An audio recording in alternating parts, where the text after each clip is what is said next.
சமீபத்தில் காலமான Jimmy Carter கீழ்க்கண்ட எந்த நாட்டின் முன்னாள் அதிபர்? Answer option C America. So ரீசனா பார்த்தீங்கன்னா, ஜிம்மி கார்ட்டர் வந்து அவருடைய 100வது வயதுல காலமாயிட்டாரு. அதாவது வயது மூப்பின் காரணமாக ஒரு சில நோய்கள் வரும் இல்லையா? ஸோ அதனால தான் இவர் இப்போ காலமாயிட்டாரு அவருடைய 100வது வயதுல. இவர் வந்து அமெரிக்காவுடைய முன்னாள் அதிபர்.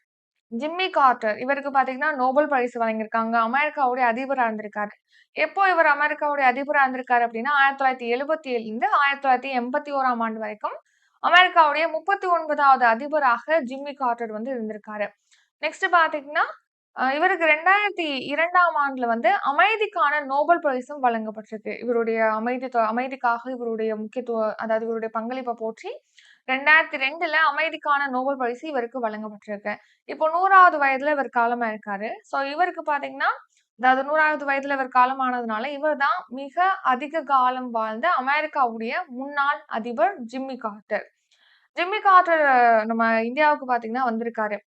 அவரு அதிபரா இருந்த டைம்ல. ஸோ அதன்படி பார்த்தீங்கன்னா, அவர் வந்ததுனால ஹரியானா மாநிலத்தில இருக்கக்கூடிய ஒரு கிராமத்துக்கு அவருடைய பெயரானது சூட்டப்பட்டிருக்கு. கார்டர்புரி அப்படின்னு சொல்லிட்டு, கார்ட்டர்புரி.